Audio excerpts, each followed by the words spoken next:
I am Reed, I am 27, just an average dude. I've made tons of money mistakes in my 20s, and now I want to share everything I've learned to help you take control of your finances and your life. Alright man, let me tell you something that has been keeping me up at night, and I don't say that lightly. I sleep pretty good most nights. But the more I dig into what is happening with private credit right now, the more I feel like I am watching a slow-motion car crash. And the scary part is most people have no idea it is even happening. So here is the deal. Private credit is this massive part of the financial system that most regular people have never heard of. And honestly, that is kind of the point. It is designed to operate in the shadows. No daily pricing, no public markets, no headlines until something goes wrong, and something is starting to go wrong. For months, the story has been about retail investors trying to pull their money out of these private credit funds, wealth management clients getting nervous, non-traded BDCs hitting their redemption limits. The narrative was that this was a small investor problem. Oh, those poor regular people, they just didn't understand the liquidity terms. Private credit itself is fine, that is what the defenders have been saying, but that narrative just took a huge hit. According to Bloomberg, a single large investor, a Swiss pension fund, pushed a Vista private credit fund way over its redemption limit. Not a bunch of retail investors,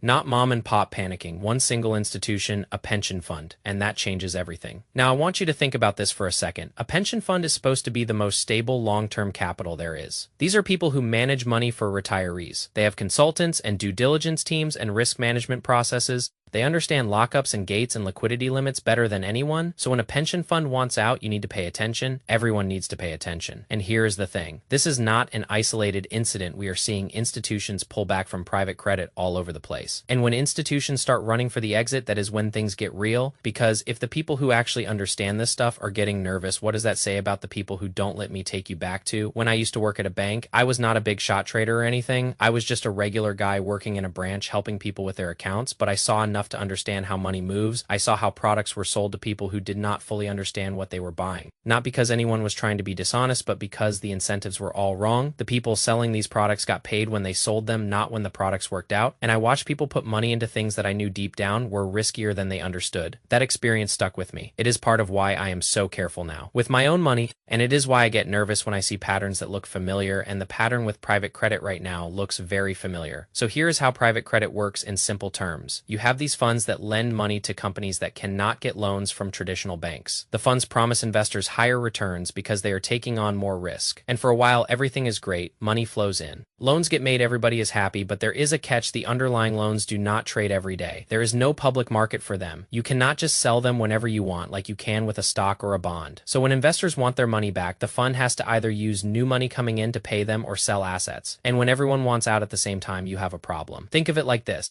Imagine you and your friends start a club where everyone chips in money and you lend it out to people. You agree that anyone can ask for their money back, but only up to 5% of the total each quarter. That sounds reasonable, right? But then one guy who put in a huge amount of money shows up and says, I want my money back now. And his share is way more than 5% of the total. Now everyone else who wanted to take money out suddenly can't, and the people who were not planning to take money out start getting nervous and they start lining up too. That is what is happening right now. The Swiss pension fund redemption request is that one guy, a single ask that blew past the limits and forced the fund to restrict withdrawals for everyone else. And once investors know that liquidity exists only on paper, the psychology shifts. People start requesting redemptions, not because they need the money, but because they are afraid they won't be able to get it later. That is how a slow motion run starts. Now let me connect this to something else that is happening that I think is even more important. Software loans are starting to get treated like toxic waste. And I know that sounds dramatic, but hear me out. For years, software companies were the golden children of private credit, recurring revenue subscription contracts, high margins, scalable business models. Private equity firms bought them at crazy valuations, and private credit lenders financed those deals. Everybody loved software. It was the safe bet. But then two things happened. Growth slowed down and AI showed up. And suddenly people started asking questions. What if some of these software companies are not as durable as everyone assumed? What if AI makes their products less valuable? What if customers stop paying for expensive subscriptions because they can use cheaper AI tools? Instead, these are real questions, and the answers are making lenders nervous. So nervous that according to Bloomberg, firms including Blackstone and Guggenheim are now marketing new credit products with a key selling point: less software exposure. Think about that for a second. They are literally saying buy our product because we have less of the thing everyone is scared of. That is a huge red flag. During the boom, software exposure was a badge of quality. It meant you were part of the modern economy. Now, it is something to avoid that is a dramatic reversal, and reversals like that matter. Because credit markets are built on confidence. Once investors stop wanting a certain type of exposure, lenders stop making those loans. If lenders stop making those loans, borrowers cannot refinance.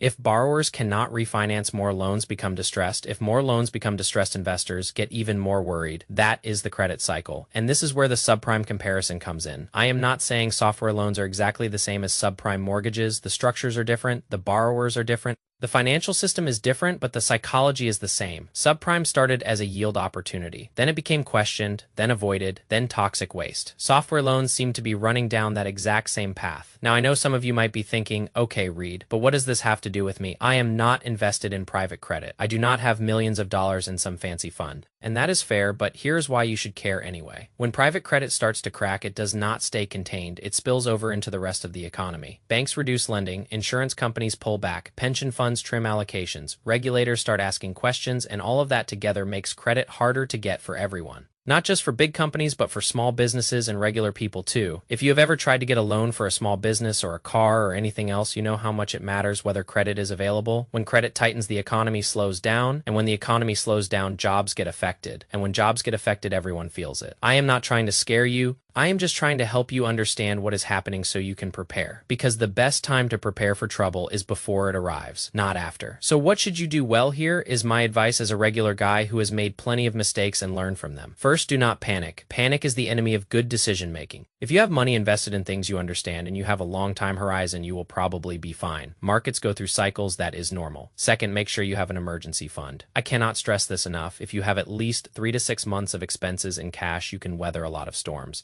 You will not be forced to sell investments at a bad time because you need money to live on. Third, understand what you own. If you have money in any kind of fund that does not have daily liquidity, make sure you understand the terms, know the redemption limits, know the lockup periods, know what happens if everyone wants out at the same time. Do not assume you can get your money whenever you want. Fourth, be careful with anything that sounds too good to be true. Private credit promised high returns with low volatility. That combination should always make you suspicious. In investing, there is no free lunch. Higher returns come with higher risk. If someone tells you otherwise, they are either wrong or trying to sell you something. Fifth, focus on what you can control. You cannot control what the Swiss pension fund does. You cannot control whether software loans go bad, but you can control your own spending, your own saving, and your own financial habits. Build your career, learn new skills, stay out of debt, invest consistently in things you understand. That is how you build real wealth over time. I know this stuff can feel overwhelming. There is so much noise out there, so many experts telling you different things, so many headlines designed to scare you. My advice is to tune most of it out, focus on the basics, save more than you spend, invest for the long term, diversify, and do not chase hype. I have been doing this long enough now to know that the people who do best in markets are not the ones who try to time every move. They are the ones who stay disciplined and stick to their plan even when things get scary, and things will get scary, they always do.